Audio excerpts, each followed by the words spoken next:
Winnipeg has the highest Indigenous population of any Canadian city. And while many Indigenous nations call Winnipeg home, they make up over 68% of the unhoused community.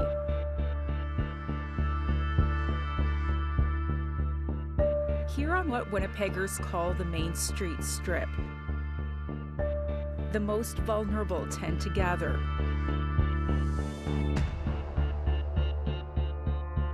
Winnipeg's lack of affordable housing has shelters bursting at the seams. Sometimes the only option is a place like the Manwin Hotel, the scene of 2 homicides just last year.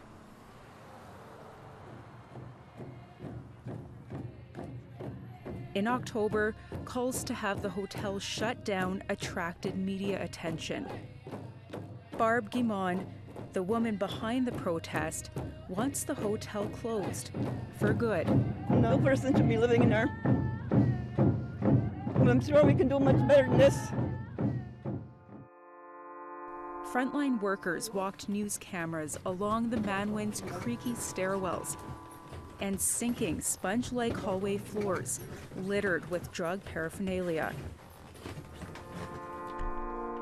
If there was an emergency place we could send people that wasn't already at capacity, places like this wouldn't exist. And these issues go beyond the Strip.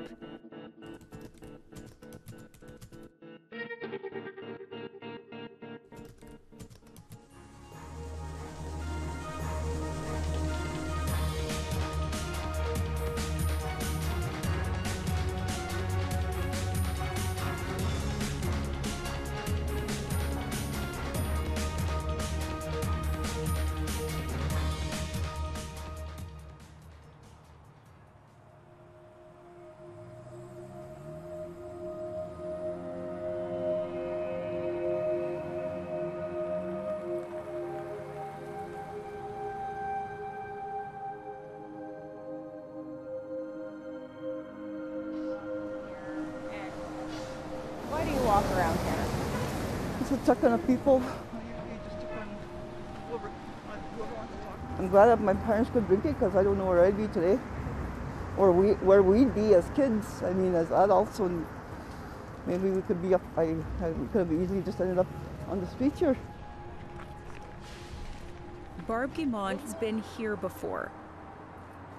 Homelessness, addictions, and losing many family members due to violence. I know what it feels like to be hungry and homeless as a kid. We were homeless till I was about 9 years old, I believe. My dad used to take us around house to house, and sometimes we'd be in these places. There's stuff you shouldn't see as kids, and I saw a lot as a kid. This is why I go out there on my own to check on people, because I know what it feels like. She used to be a frontline worker before falling to addiction for 16 years. Now she's recovered and walks alone to build trust and offer a friendly, familiar face. I could see the hopelessness and the despair in their eyes when I go out there. Because I know for some of them, they're ostracized. They're being told that they're no good and, you know, just, they are people. They matter. It's been almost 8 months since the protest. The Manwin is still opened, and Barb says she feels the existence of places like this are contributing to the high rates of missing and murdered Indigenous people. Imagine the people from City Hall, they have to go by this every day. Barb and Vivian Ketchum, who often joins her on these walks, take us back inside to see if there's been any improvements. Do you want a mask lift? No, I'm good.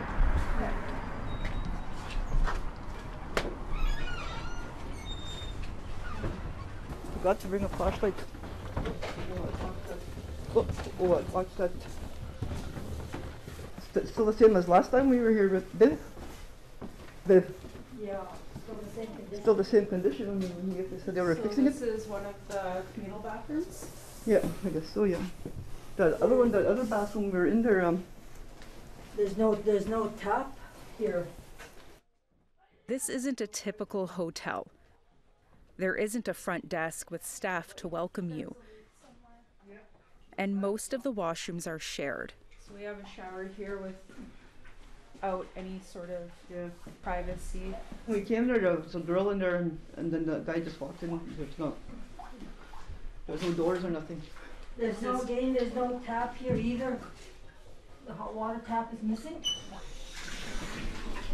This is missing right over here. Around almost every corner is drug use. You can see the windows open in here. Windows are missing. And baseboard heaters are broken. There is no heat here at all. Look at this.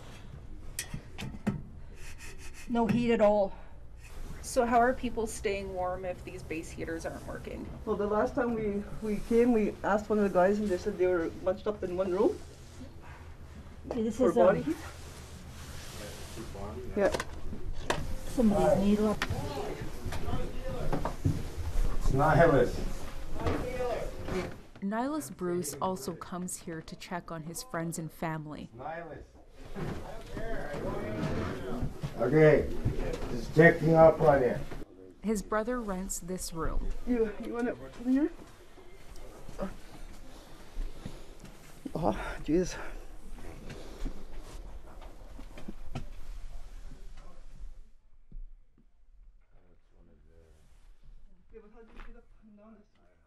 Here he sleeps on the floor and needs a wheelchair to get around. Now what are you going to do if there's a fire in here? Oh, well, that'd make help. Yeah? I'll throw myself off. Well, he had no place really to go.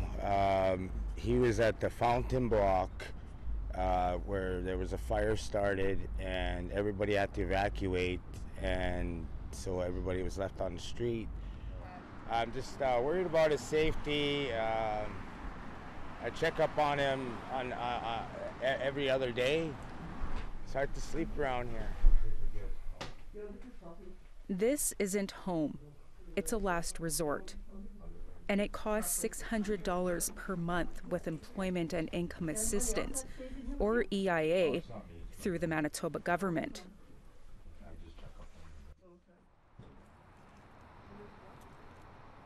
One question comes to mind. Does the province know where their EIA money is going to? We asked Bernadette Smith, Manitoba's Minister of Housing, Addictions and Homelessness. She was appointed to the position shortly after the Manwin protest in October. So we don't have operating agreements or lease agreements with any single room operators. So what happens is the tenant will get the rent assist money, so the EIA money, and they will pay the landlord directly. So they are in an agreement with the single room operator, so not the government. Oh, this is This is the back door for them. Say if there was a fire, probably go through here. According to Manitoba Health, the Manwin has had many inspections. In an email to APTN, a spokesperson for the ministry said one was done in October after the protest.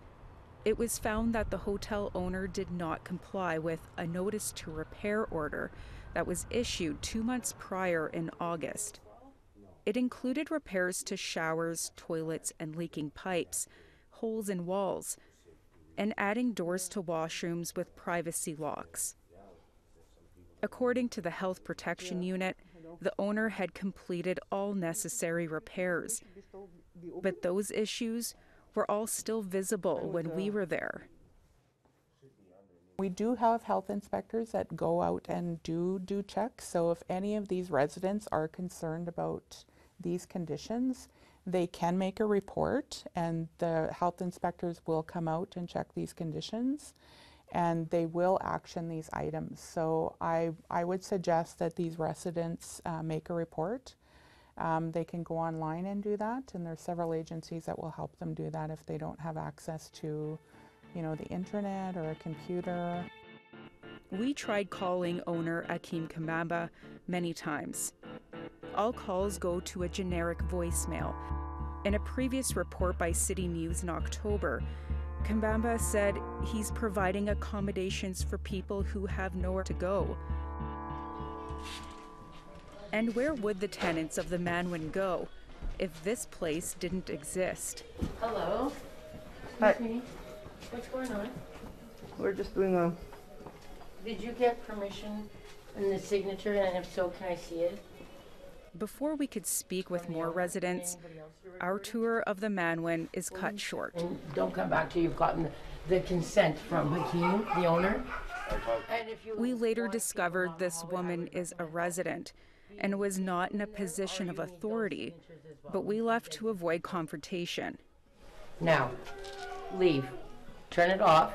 Turn off the camera and go. And you know that. But I wish there was better housing. I wish there was better everything. It's just everybody's just looking out for each other, and you know what I mean. It's and there's also everybody's addictions. You know what I mean. Everybody's challenging and trying to deal with that too, right? So it's just, we need more support out here. And don't come back here, he said. I mean it. Stop. Come back here with the camera. You, get out. You out. And you know that. Well, I've been in the Manwin a couple of times prior to this, but when we walked into the guy's room there with the wheelchair, that brought back a lot of the flashbacks being in those kinds of situations. Thank you, though. I appreciate it. Thank you. Thanks for your help. Yeah, no worries. Yeah, thank you. All right. Yeah, take care. Best to your brother. Care for your brother.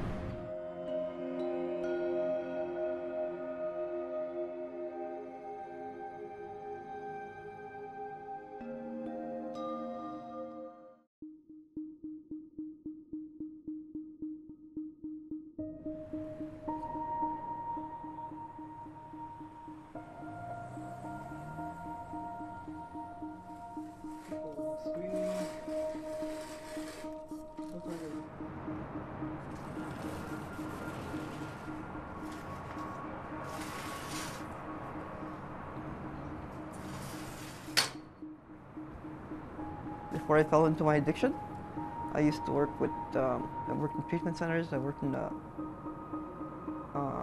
group homes, but then I fell and I became addicted.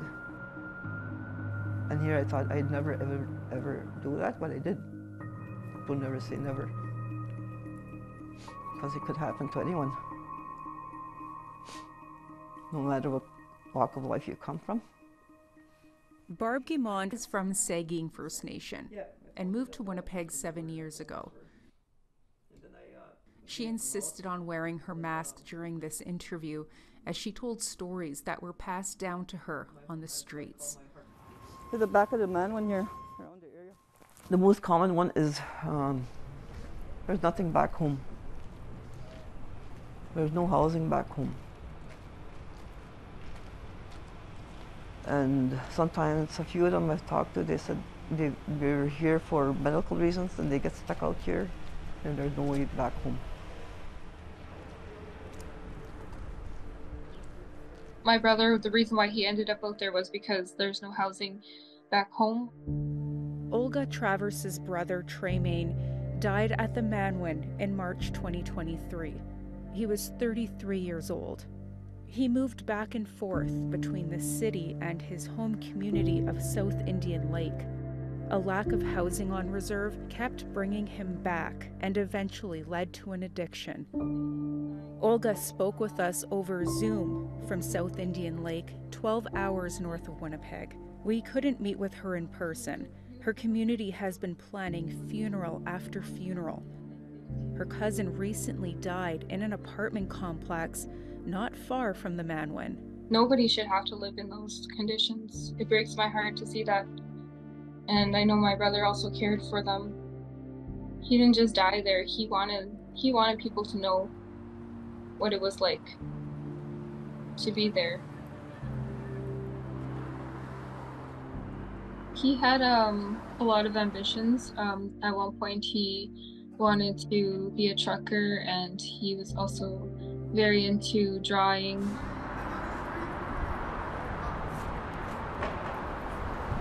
Police considered Tremaine's death suspicious. They deemed it a homicide. But 1 year later, Winnipeg police are still asking for the public's help as they continue to investigate how he died. The Manwin is a top #1 that should be looked into, investigated, what's going on. I know there's a lot that happens behind closed doors, but I always feel like the truth will come to light. We know that more housing needs to be built, and that's the bottom line. Coming into this job, we know that there's less than a 2% vacancy rate in this province, and there's even a less vacancy rate for deeply affordable, so rent geared to income. In April, Manitoba's NDP government announced funding toward affordable housing. Over $5 million will help create 46 social housing units in Winnipeg. But a 2021 study from the Canadian Housing Evidence Collaborative shows that in 10 years, Winnipeg alone has lost around 25,000 affordable rentals that cost under $750 per month. The City of Winnipeg has not responded to our request for an interview regarding the loss of units, but many nonprofit organizations are working hard to combat the issue. And I'll let you take these back, my friend. Thank you so much. Including Main Street Project, located right next door to the Manwin. It's the morning, it's about 9:30. We're gonna go check some camps in this community, in the Point Douglas area. Just check in with people, see if they want some food and water or anything else, some clothes. We visit unsheltered folks who are out and about around the city. Some of them don't like to go to shelters.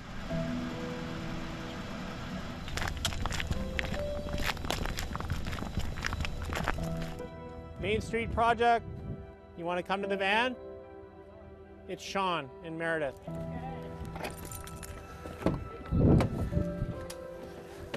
Like, I know you don't like going to shelters. What are your reasons that you don't like shelters? It's for privacy. Yeah. Solitude. Privacy. Yeah. There, I don't have it. Yeah. Even in your own private room, you don't have it. Yeah. Because it's chaotic. And chaos for me is just not. I can't have that.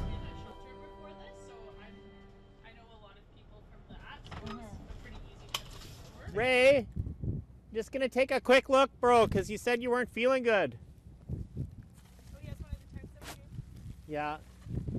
Ray. He's not home. We need more supportive housing and housing scenario where they get their meals provided to them. There's always someone on site to assist with any difficulties they're having. If we had enough supportive housing, we could end homelessness. Coffee, sandwiches, granola bars, water, anything else?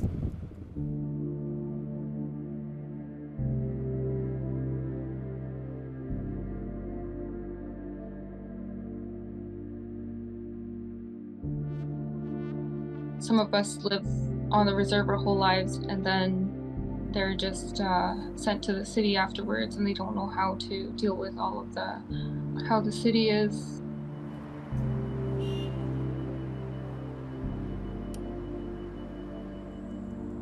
They need some type of stability that way to figure out, like, for young people, that they can have some direction in life.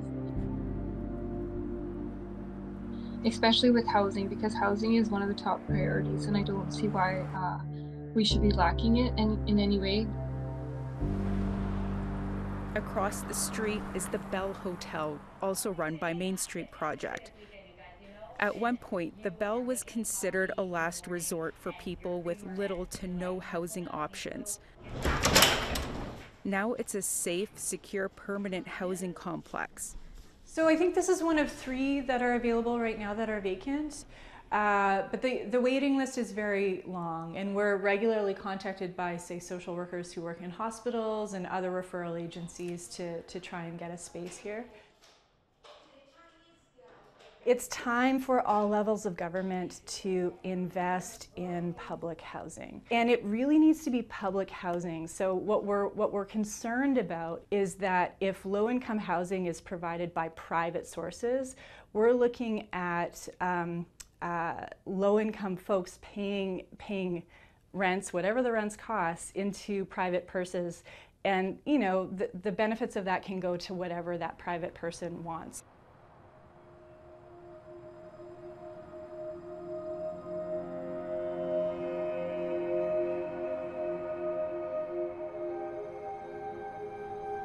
I just wanted to say I owe it to my brother to speak on his behalf. My sisters and I loved him very much. He was one of the kindest souls out there. The Manwin was the last place he stayed. I'm so worried for other families or anyone who has to live in that place. Before my brother passed, I knew he cared for those people, and now today looking into the terrible condition of the residents breaks my heart.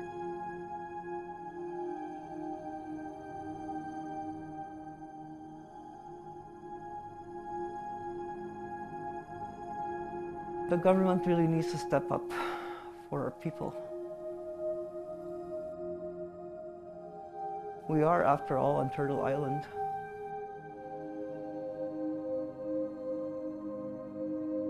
I'm tired of our people suffering on the street. I go out there and I see our people. It's really sad. We are First Nations. We should be thought of first.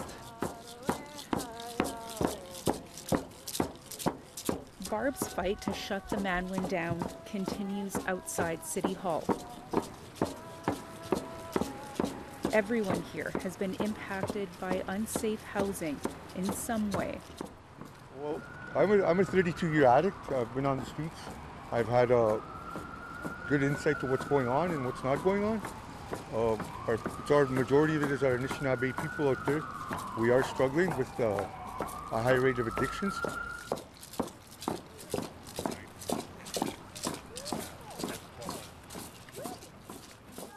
So I'm calling all the provincial government and the mayor to step up and shut that Manwin down. Get better housing for our homeless. And I'm not stopping until we get something done.